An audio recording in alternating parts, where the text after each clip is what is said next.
খুবই সুন্দর এক ছোট বাচ্চা ছিল। তার বয়স যখন মাত্র 2 মাস, ঠিক তখনই তার বাবার মৃত্যু হয়। সেই বাচ্চাটি তার মায়ের সঙ্গে কোনো রকমে দিন পার করত। সেই বাচ্চাটির মায়ের একটি চোখ না থাকায় তার মা দেখতে ভালো ছিল না। যখন বাচ্চাটি ছোট ছিল তখন সে তার মাকে খুবই ভালোবাসতো, কিন্তু সময়ের সাথে সাথে সেই বাচ্চাটি যতই বড় হতে লাগলো, মায়ের প্রতি তার ভালোবাসা ততটাই ফিকে হতে যেতে শুরু করলো। কারণ তখন তার মনে হতে লাগলো তার মা দেখতে ভালো নয় এবং এর জন্য সে লজ্জা পেত। সে তার মাকে স্কুলে নিয়ে যাওয়া বন্ধ করে দেয়, কারণ সে ভাবে তার বন্ধুরা তার মাকে নিয়ে মজা করবে এবং এতে করে সেই বাচ্চাটির অসম্মান হবে। মা তার ছেলের এই রকম আচরণে খুবই দুঃখ পেত এবং সব কিছু বুঝেও না বোঝার ভান করত। কিন্তু সময়ের সাথে সাথে সেই বাচ্চাটি যখন যুবকে পরিণত হলো, সে নিজেই তার মাকে নিয়ে মজা করতে শুরু করলো। তার মায়ের খারাপ চেহারার জন্য সে তার মাকে নানা রকম বাজে কথা শোনাতো। তার মা এইসব দেখে খুবই দুঃখ পেত। সারাদিন সে কান্না করত। এরপর কালক্রমে সেই ছেলেটির বিবাহের বয়স হয়ে যায় এবং তার বিয়ে হয়ে যায়। তার স্ত্রীও তাকে বলতে থাকে যে তোমার মায়ের একটি চোখ নেই এবং তোমার মাকে দেখলেই কেমন যেন একটা ডাইনি ডাইনি ফিলিং আসে। প্রতিদিন একই কথার পুনরাবৃত্তি চলতে থাকে এবং একদিন সেই ছেলেটি তার মাকে বাড়ি থেকে বের করে দেয়। সেই মা এক জায়গায় আশ্রয় নেয় এবং খুবই কষ্টের মধ্যে তার দিনপাত হচ্ছিল। যেহেতু সে বয়স্ক, তাই যে কোনো কাজই করতে পারত না।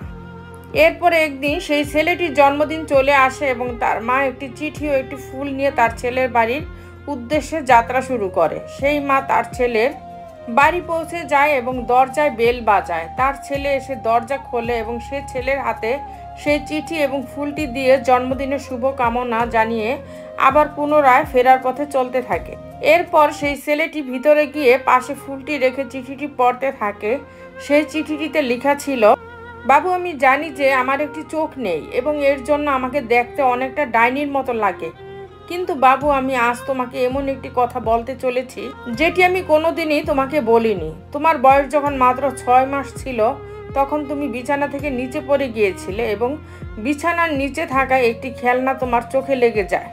আমি তোমাকে দ্রুত হসপিটালে নিয়ে যাই এবং সেখানে ডাক্তারের কথা শুনে আমার মাথা ঘুরে যায়।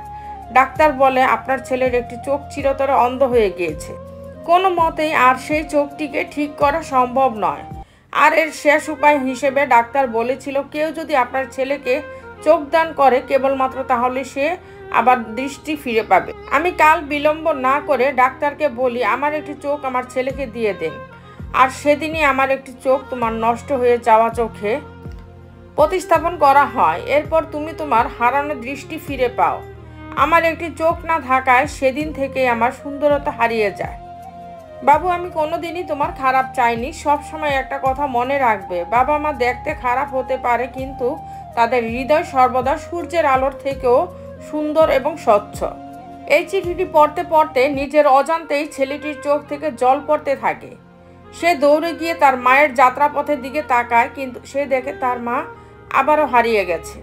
এরপর অনেক খোঁজাখুঁজি করার পর বনের এক বৃহৎ বটগাছের নিচে সে তার মাকে দেখতে পায়, কিন্তু জীবিত অবস্থায় নয়। প্রায় 2 দিন আগেই তার মায়ের মৃত্যু হয়েছিল।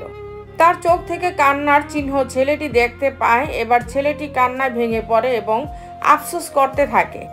ঠিক সেই সময় হাওয়ায় গর্জন করে বলতে থাকে, বাবু, আমি তোর মধ্যে আছি, তুই বাড়ি যা, এখানে বন্য জন্তুরা তোকে আক্রমণ করতে পারে। তাই বন্ধুরা, কোনোদিনও এমন কাজ করো না যেটাতে তোমার মাতা পিতার দুঃখ হয়। সর্বদা মাতা পিতাকে খুশি রাখার চেষ্টা করবে। মাতা পিতাকে হাসি খুশি দেখার আনন্দ পৃথিবীর সব আনন্দ সুন্দর চোখে হার মানায়। তো বন্ধুরা, ভিডিওটি যদি ভালো লেগে থাকে তাহলে ভিডিওটিতে একটি লাইক করে দিবেন, চ্যানেলটিকে সাবস্ক্রাইব করে পাশে থাকবেন। আর হ্যাঁ, নিজের খেয়াল অবশ্যই রাখবেন, কারণ এই স্বার্থপর পৃথিবীতে আপনার খেয়াল কেউ রাখবে না। দেখা হচ্ছে পরের ভিডিওতে, ততক্ষণ সুস্থ থাকবেন। Take care.